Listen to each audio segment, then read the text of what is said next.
Hello, beloved ones. Gaumatsime here, your freedom illuminator, your healthy, intuitive relationship coach. Yes, and I love the topics that we talk about. How to be a doormat. What the hell is she on about? I hear you ask. And yes, we do it. Whether you are aware of it or not, it's something that we do so often. And that's what I wanted to talk about a little bit here to find out where you're at. Because I talk about showing up for ourselves, because at times we don't show up for ourselves, but we show up for people who do not show up for ourselves. And where is this craziness coming from? The need to be needed is a disease. And if there is anything that is always really sucking out our energy, really taking everything from us, is he needs me. And what about you? That's what I want to ask you. Because you need yourself more than anyone needs you out there. Because if you are not able to truly be there for you, hold the space for yourself, really know what you are, your worth, really know when to say yes and no, really know when to draw boundaries when things are too much, then you cannot show up for anyone. And actually, when you show up from that space of I am needed, it's just you showing up to satisfy a need. I'm not talking about you showing up to care for somebody because they need your love and you are doing it not from the empty space, or you are doing it to get something, but you are doing it because it's something that you love doing. And it's not draining your energy. And talking about that, I'm actually being reminded of something, because today I had a moment where I met a mother and a daughter. They just needed some help with money, and I helped them, and they were very happy, especially the little girl. And there was a part of me just to help them that really felt that grace, And I saw an old man picking up some bottles, and I offered him some money. He didn't ask. I offered him, and he said no. I have enough. And I said, I'm just giving you. And he told me, no, give to those people who need, like women with children and the disabled. And don't give to people who still have something within them to really do something, And he was an old man. And the lesson that I got from that was really something that I live by. It's something that is of my value, because what he gave to me there was just when he wished me have a good life, and he didn't get anything from me, but he told me, give to those people who are really in need. And the question or the lesson that came through was, are you an enabler or the kind of person who empowers others? Because at times we feel like we are needed, not because we are needed, just because there is a part of us that really, there is a need that we want to fulfill. A part of us that felt unloved. That's the part that we want to fulfill by holding into other people. And as they come with their own woundedness, for us not to look at our own wounds, we focus on other people. They need me. I cannot really focus on myself. I cannot leave them like this. Despite what they're doing, I know that they need me. And where is that coming from? The rescuer mask. That mask that we wear so well, especially as women. We wear that mask so much. I want to prove a point that no matter how hurt he is, I am not the one to hurt him. Therefore, we show with the rescuer mask because you want to rescue somebody. I'm the kind of person who really saw the good, and I still see the good in people. This is why I'm showing up. I don't care what you're going through, but what I want to remind you of is that there is a lot of magnificence in you. There is something that you are here to do. You are not here by mistake or anything. You might be going through whatever that you are going through. And yes, we are endurers. We are here to endure through those pains, and something come out of that if you are willing to give yourself permission. But the whole truth is, no matter how much I'm showing up and really telling you this, if you are not really willing to accept it and embody it, then there's nothing that anyone can do.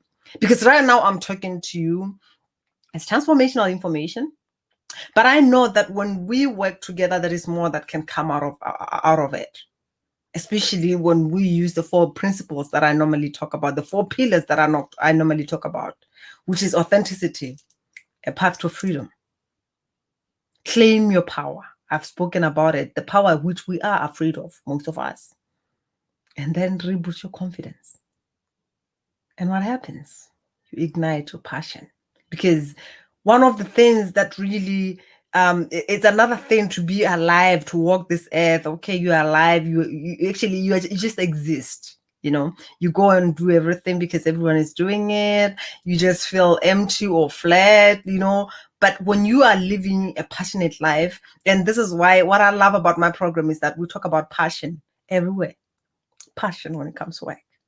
Open your heart when it comes to the bedroom.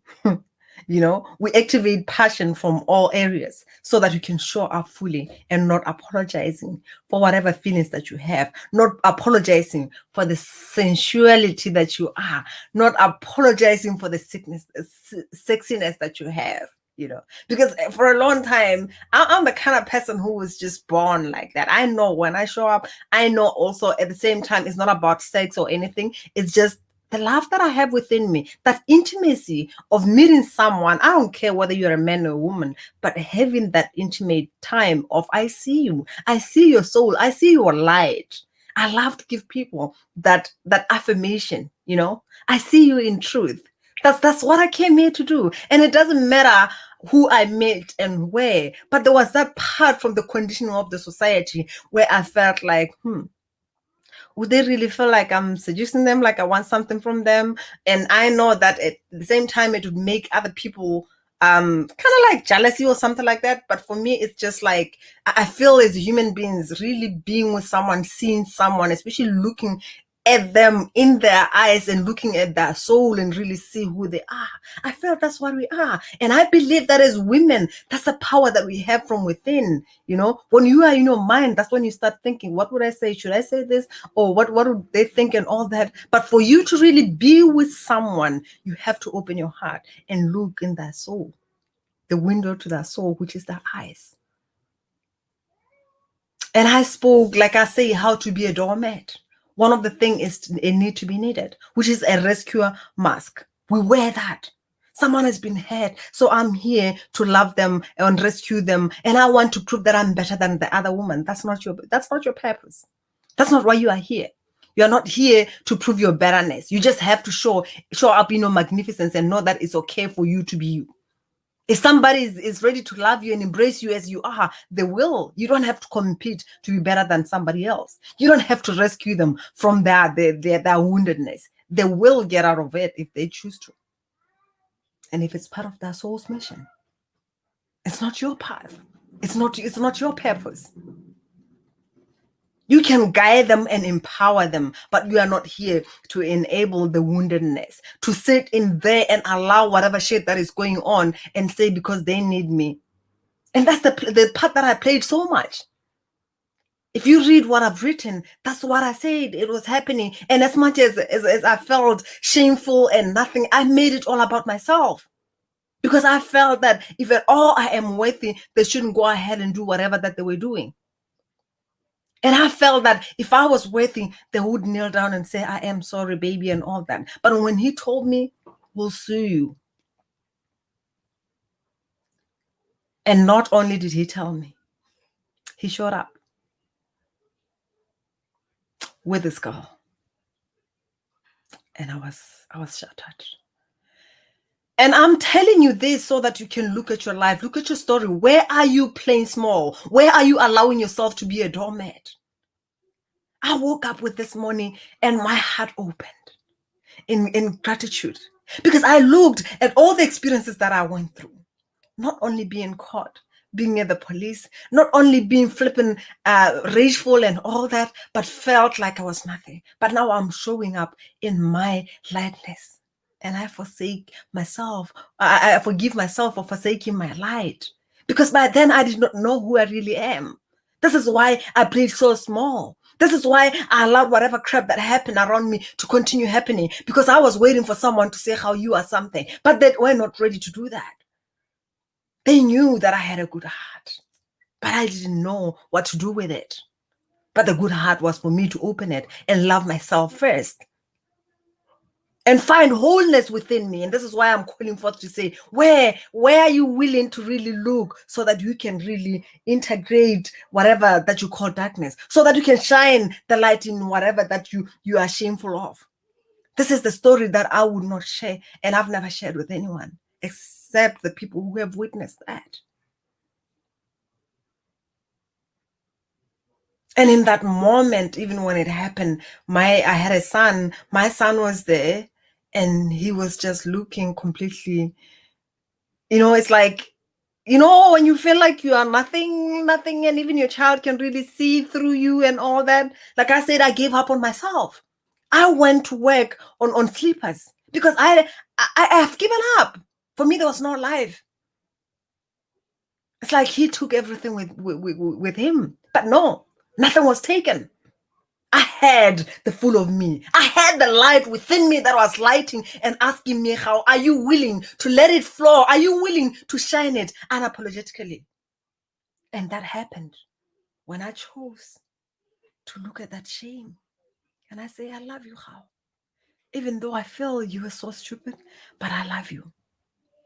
And it took a lot of work for me to wake up today with that heart open and realize and remember what I went through.